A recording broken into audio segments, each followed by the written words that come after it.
Hey, what's going on? This is Leigh Dickey, and you are listening to Here with Chris Mack. Ain't gonna hurt nobody. We're just dancing, y'all. Ain't gonna hurt nobody. Out there on the floor. Ain't gonna hurt nobody. We're just dancing, baby. Ain't gonna hurt nobody. My name is Leigh, and I live in Toronto. I'm in Ontario, so I've probably spent the better part of 20, let's see, how old am I now? We're on this life timeline, aren't we? Probably the better part of 20, 21 years on stage entertaining audiences, and actually you and I met in college. We both did radio, actually, back then, so it seems like a lifetime ago now. But, I spent the majority of my life on stage in front of people, entertaining audiences, doing music, and then radio seemed like a natural progression, so we went that way right out of high school, and then we went through the 2-year diploma program. I have gotten some work with local stations, and I did some local TV stuff here and there over the last little while. But, I'm pretty much focused on doing my own thing when it comes to, entertainment, music, and pretty much anything that I'm interested in, I'll put it up somewhere. Right on. So now take me back to the moment. You said that you started doing music, and then so radio was naturally the next step. Take me back to the moment when you decided that this was kind of like something that you needed to be a part of. It was more than just letting other people do it. Like Leigh needed to be involved in the entertainment industry. Take me back to that moment. Well, the first time I was on stage, I was young. I was like 6 years old, right? Okay. And so that was like 1995. And what did that look like? Probably a lot of flannel, and it smelled like Teen Spirit. So I, 6 years old, and I was doing a Christmas play back then. It was Twas the Night Before Christmas, and all through the house, not a creature was stirring except for my parents, who were staring, and how the hell can I get out, right? But I was bitten back then. I had 3 lines, and it was squeak, squeak, squeak, or 3 words, and I didn't win an Oscar. Shocker, right? Shocker. I'm surprised. But, I was bitten back then, so we just kept at it, and then I did some school plays when I got through elementary, and I did some stuff in high school, like some local talent shows. Even up to this year, I'm still doing it. I've done some open mic nights that are local here in town, and I'm just focused on doing my own thing, and I felt like, and don't get me wrong, I tried to get away from, for a little while, I actually tried to, not run away, but I tried to separate myself from entertainment and music and things like that, and try to find an actual job, and we all know how much that sucks. So I tried to distance myself from it, and it just wasn't working. The entertainment and the music kept pulling me back in. I was sitting here, this was a couple of years ago, because I hadn't done anything in terms of music and entertainment for a little while. I was sitting here, it was like 2 o'clock in the morning, and I just started writing lyrics again. It was March, I think, and we were still getting hammered by winter, so it was just how much I hated winter, pretty much. Right on. Sort of, okay, old man winter, we've collected enough rent. You can move to the next town, please. Okay, so what made you want to go into radio? Radio, well, the thing with that, I originally wanted to get into a music production program, which was offered at college, but I didn't get in because I didn't have the setup that I do now, and I just didn't have the cash flow to buy everything in one shot and set it all up. So I initially applied to a community and social justice program at another college, and I got in, and I was so upset because I knew I wasn't going to enjoy it. Right. Because if your heart's in it, you'll enjoy it, and it'll come through. But if it's not, then you're going to fall flat on your ass, pretty much. So I got accepted to that other program, and I knew that it wasn't for me. And I was put on a waiting list for the radio program, and I don't know, maybe this was like May of 2007, so maybe by mid-July, early August, they got back to me, and it was just sort of like, well, a spot opened up. Do you want it? I went, yeah. Just like that, eh? And it was, I'm not going to say it was a late decision because I've always loved listening to radio. I still listen to it now. Just to hear the different personalities you hear on the radio and, see what's going on in terms of music and things like that and what's actually being played on the radio now, right? Because I remember when I was a kid growing up, country was a big thing for me. Country, okay. Country. I'm still a big country nerd. So I remember, this is like 1992, 93, back when like Billy Ray Cyrus had that huge, ugly mullet. Back then, Toronto had a country station, and it's too bad that we don't anymore. But I remember, I'd get bussed into school, and the driver that I had the country station on religiously, right? Right on. So I'd be here, and the Achy Breaky Heart was played like 50,000 times a day. So I'd be hearing that along with Garth Brooks and Big and Rich, things like that back then. Even some Travis Tritt, Right. So country was a big thing. And then when I got to, I'd say the tail end of elementary and high school, even when I was in elementary, right, like Elvis was a big thing because my mom is a huge Elvis fan. So, I mean, you can't really escape the king, right? No way. And I used to do laps around this small track that my elementary school had because, let's be honest, I didn't have these things called friends. So I would just lap the school pretty much, and I would start singing like Elvis tunes to myself. Right on. So like some Blue Suede Shoes in there, some Jailhouse Rock, Heartbreak Hotel, even some maybe it was lesser known ones like Return to Sender or Treat Me Nice. I would just start singing them to myself. Granted, you get a whole bunch of strange looks, but who cares? Exactly. You do what you got to do. Yeah, man. If you enjoy it, it'll come through, right? Like, if you enjoy it, then people will see that, because people will see through an act, and let's face it, you'd rather be yourself than someone else. So moving on, so you're in radio broadcasting. You're feeling like, this is going really well. Take me to it. Take me to the whole program or your experience with the program. What did you leave the program feeling? Like, how did that program help you grow? You know what? I left the program feeling, I felt pretty good that I made it through college in general,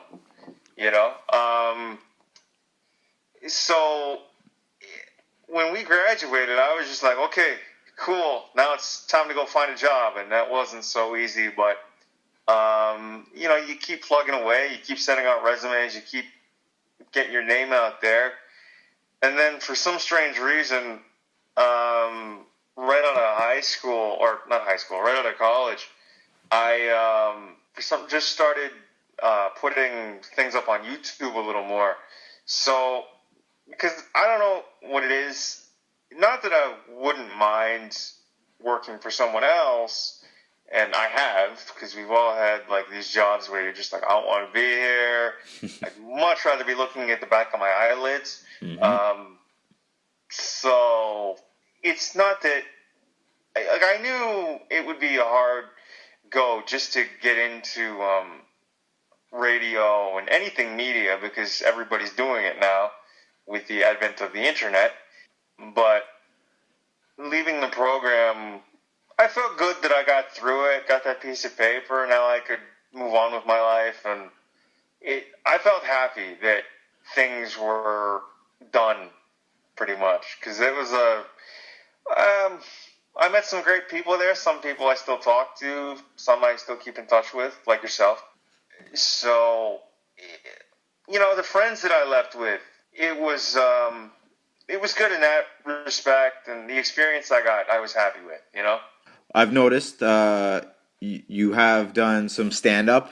You are entertaining now at the Starbucks. The videos that you're posting, I think I've seen every single one of them, and I'm pretty sure I've listened to them and watched them multiple times. Tell me about that. So let's get into it a little bit more. How did you realize that, okay, this is the next thing that you're gonna put yourself into?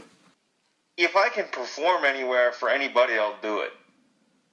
You know, like that's me to a T. If I don't care if there's 10 people there or 100,000 people there, I will perform my ass off till I can't stand up anymore. But when it came to like the open mics, it was something that was being floated around at that specific Starbucks. And, I had mentioned that I'd done some stage performance and I'd written like lyrics and done some music and TV and things like that. And they're like, oh, okay.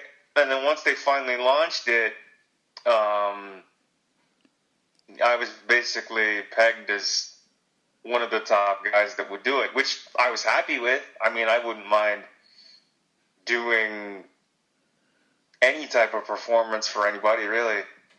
But the stand-up was something I sort of fell into because, I don't know, apparently people think I'm funny.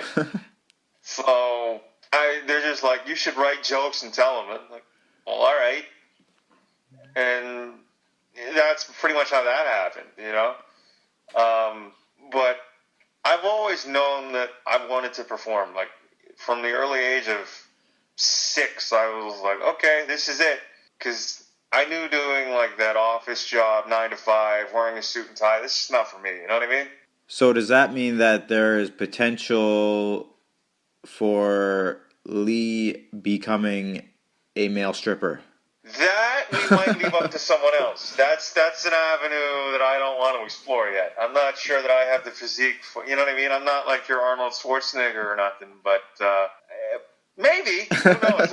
If I really need the money and you're willing to offer. Okay. Well, I'll look in some venues for BC because I noticed there's a. Why not? You know, if I ever make my way out west, I'll thumb a ride and just find me a golden pole. I'm gonna keep that in mind for the new year, I think. There's your New Year's resolution. So Find me a strip club to work at. So the comedy thing, and once again, I have to fall back into where we seem to be running down the same path because recently I've been like, I write a couple jokes while I was at work, and they were kind of funny, and they're jokes, but they're also like life observations that just happen to be funny, and I just happen to be kind of clumsy, so it almost ties in perfectly. So welcome to the club. So let's right now pass a joke back and forth. So I'll tell you a joke, and then you can give me the thumbs up or thumbs down, and then you tell me a joke. How about that? Okay. So I used to be a city worker, right? And so one of my jobs was to patch holes. So what do you call a native person, since I'm also native, that fills potholes? I have no idea. An Apache. Okay, so you see where I'm going with this? That's good. Okay, right on. But see, I think that if I were to tell a joke like that to a crowd, I would probably have to explain it, wouldn't I? A little bit. I've seen professional comedians pretty much give physics lessons and then go through a joke. And it works. But, I mean, they're well known, but still, I mean, the fact that you have to explain and then have the audience still be with you, that's probably a testament to the person's, standing within, like, the entertainment business. Okay, I don't know how appropriate this will be, but it won't, we won't stray too far. But I got a buddy that works for the city, and he picks up garbage, right? Okay. And they get paid astronomical amounts of money. So, yeah, of course. You're getting like $30, $40 an hour just to pick up garbage, and I suppose okay because hazard pay, right? Right. I guess so. Yeah. But I mean, I've been around hazardous material most of my life. I've had girlfriends. Working for the government of the Yukon, I was lucky enough to get a lot of courses and a lot of training. So this past fall, I recently got certified to be in confined spaces. So I showed my girlfriend when I went home, and she said, "Good, now you're legally trained to cuddle with me at night." Oh, that's good. Okay, so moving on. So now the vlogs and the videos you're posting on YouTube and just the stories you're sharing and the fashion and just the day-to-day rituals of you. Tell me what brought that up. Um, I had a camera and I liked to have conversations, so it was just sort of like, okay, hit record, let's go. What do I feel like talking about today, pretty much? Or I try not to keep a running, like I have a running list in my head, but I try not to write too much down, because then you start to go, okay, have I done that yet? But if it's interesting to me and I'm hoping that people will like it, then, I'll put it out there. When it comes to, like, the fashion sense and things like that, I actually picked that up from my old I'm out of here to a disco or a party of some kind. Hope that I would find myself a good time. Before I'm through and the night is done, man, I'm gonna have fun. Ain't gonna hurt nobody. We're just dancing, y'all. Ain't gonna hurt nobody. Out there on the floor. Ain't gonna hurt nobody. We're just dancing, baby. Ain't gonna hurt nobody. Gonna give you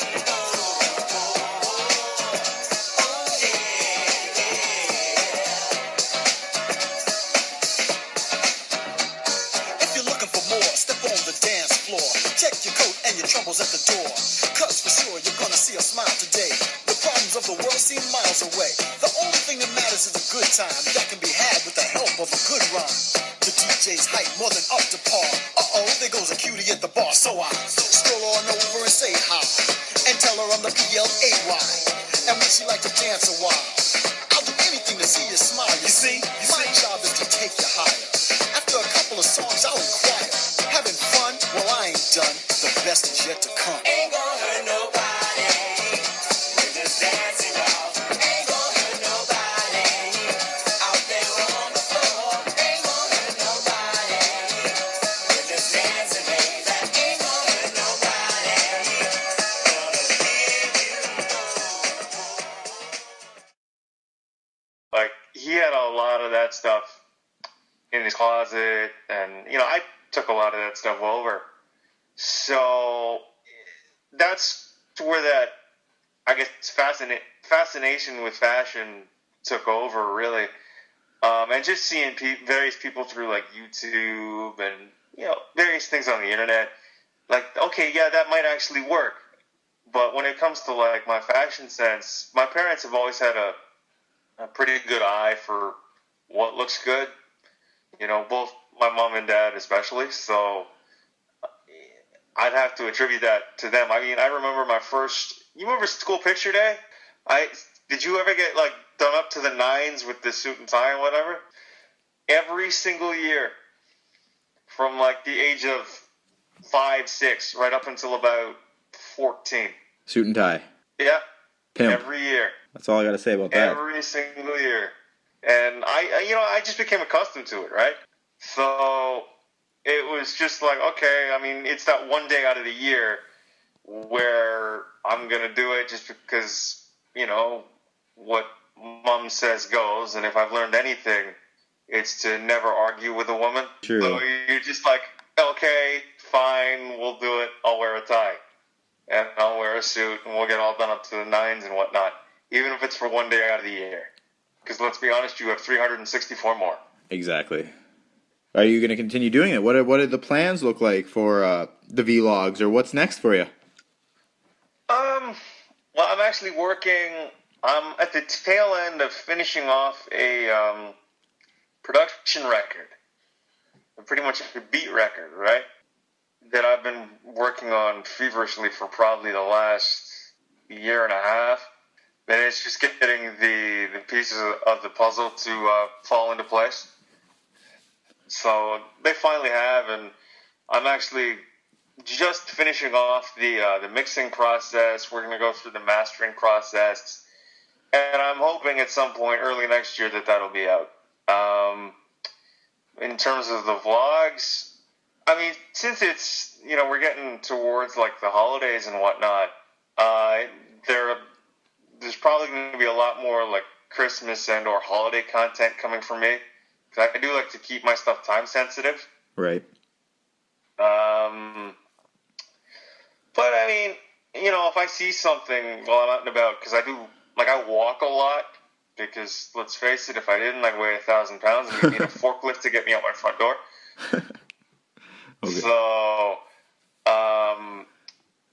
it would be like if I see something while I'm walking around, like just in my local neighborhood, yeah, okay, I'll snap a photo of it or, take some video and then I may turn that into a vlog, or I may just stick it up on Instagram and call it, right? Right. But, I'm enjoying what I'm doing now. Right on, right on. And I'm just going to touch on this, like, just briefly. You use something to walk with, right? Yeah, I use a walker. How do you find that being an entertainer and also dealing with the issues like that, do you think that it's harder or there's a double standard for you, or you have to work a little bit harder to prove yourself as anybody else? You always have to work hard. Like, that's just a given, right? Okay. Nothing came to anybody who sat on their hands. So, but when it comes to having, being disabled and like I have cerebral palsy, right? Being disabled and using a walker to get around, it's difficult, don't get me wrong, but when it comes to, the entertaining, I use it in some of the bits that I have. Right on. So you Right? use it to work for your advantage then? Yeah. I mean, I'm not going to lie. I know that I look like a shopping cart with a face. Okay?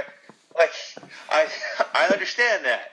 So if it looks like I escaped from Shoppers, it's because I did. Don't worry, I paid for the groceries. Right on. Like, the thing is, I don't care what anybody thinks about me. What your opinion of me is your opinion. But no matter what your opinion is, everything in my life stays the same.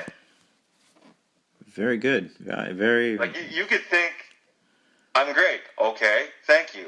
You could think I suck. Okay, thank you. But my life stays the same. Right. And like just to veer off topic slightly. Like, I understand that the world runs on YouTube and the internet now because we don't know what conversations are anymore. Sad world. So, yeah. So, like, I find that a lot of people are taking the things that are said on Facebook, Twitter, YouTube, and other social media outlets that are directed at them, either posted in comments on their videos or, well, just on their photos or in general. It's just like, dude, he's talking to you through a computer screen. So then, do you find that, do you have haters? Like, I mean, I see all your stuff, and there is nobody, like, everyone loves your stuff. Like, so does Leigh have any haters? Like, do you ever kind of experience that in your day-to-day life, in your day-to-day entertainment and things like that? And how, if you do, how do you deal with it? I know you say that, your life stays the same, but do you just turn it around and make it a joke, or do you turn it around and give them an educational, do you have any haters first off? I'm sure I do. But, I mean, I've encountered some, and I'm not gonna, I've encountered some, and we've had not that we've ever come to blows over it, but it's just like, yeah, okay, that's you. Have a nice life. I don't need to deal with you, right? Right. I've never really encountered them while I'm on stage or performing or, hosting anything. It's always been very positive. But, I mean, even in my day-to-day life, you'll get a few people that will hate on you, and it's like, you know what? Okay, that's you. Fine. I'm just going to go have a coffee. See you later. Like, because you got to brush it off, right? And, like, let's face it, if you don't have a thick skin, you're not going to get anywhere. You got to have a thick skin. You got to be tough when it comes to dealing with life. You're putting it out there, right? So all you can do is continue to put it out there. Whether they hate you or not is their business, and that reflects on them, not you. That's awesome. So on that note, if you could give me one embarrassing moment that you've had, whether it's on stage or whether it's on the radio or whether it's behind the camera, like, give me an embarrassing moment that you've had. Jeez. I remember when we were in college. I was doing a show. I think this might have been like in our last year. It might have been like third or fourth semester. I typed out some notes for my show that afternoon, like the night before, and I'm live on the air and I'm saying it, and the notes fall off the table. So now I'm just like, what do I do? And I reached down to grab them, thinking that I've still got the mic in front of me. I'm okay, but I'm, fumbling around for the notes because I missed them the first time. So you hear on the tape, and I listened to it back, that like there's probably about 5 or 10 seconds of dead air, and I'm like, oh, come on, When it comes to being on stage, like there was one time I actually forgot the words to a song. Uh-oh. That I wrote. I was about, I don't know, this was like 2005, so I was like, I don't know, 16. And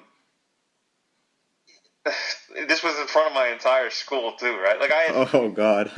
I knew the words, but it was just like they weren't, like I'd written them, right?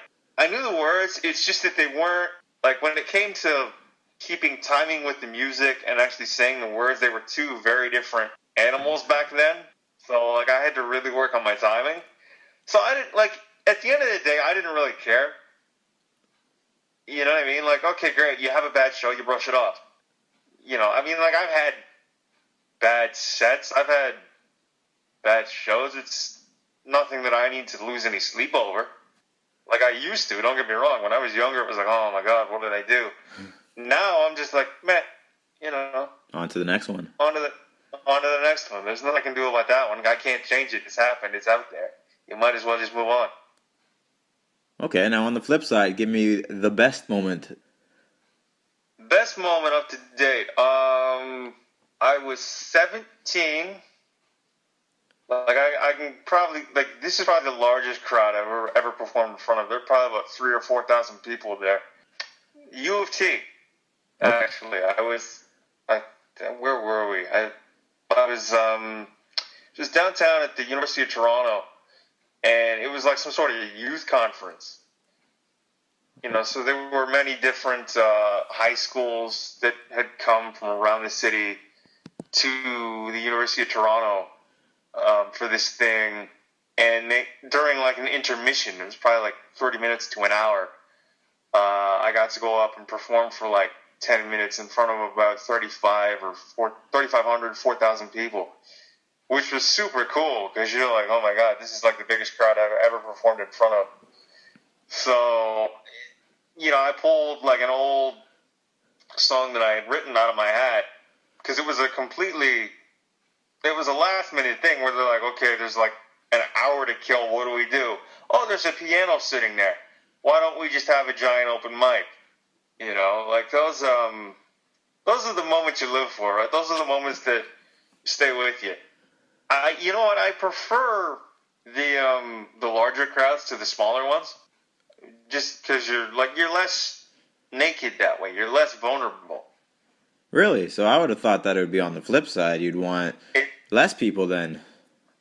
No, you're like, well, in front of more people, it's less personal, right? In front of more people, it's less personal. That way I have less to worry about. And it's not like it's not like you can see everybody, right? And it's not like everybody can see you. So it's one of those things where the more people they are, the more comfortable I am. So but if it's in a small confined space, minus the cuddling, then it becomes very cramped, and like everybody's pretty much, they're making out with you without the making out. Right. Pretty much. They're like right up against you, and it's like, this isn't what I signed up for. I mean, normally I'd like to know your name first, but okay. So if you could sum up your whole life and your whole career and your whole experience into one word, what would that word be? Amazing. I wouldn't. I regret nothing. And if you could give one piece of advice to somebody that was just like, listen, Leigh, I'm working a job I'm not really into, or I am pursuing something that my heart isn't into, or just anything that would give them that extra encouragement to pursue what they'd like to do, what would that piece of advice be? Whatever you're passionate about and whatever you're wanting to pursue, just do it. Nobody's gonna stop you but you. You know, like you're gonna have your haters and your naysayers, and they may even come from your circle of friends, your family. It doesn't matter who. But you just got to do it, because if your heart's in it and you're passionate about it, it'll shine through, and you'll go as far as you want to. So just keep at it, and you got to keep plugging away at these things. It's not success doesn't happen overnight in most cases. When somebody comes up to you days or even weeks later after they've seen or heard something you've done, that's A, it's humbling, and B, that's pretty awesome. I am to entertainment as a hot knife is to butter.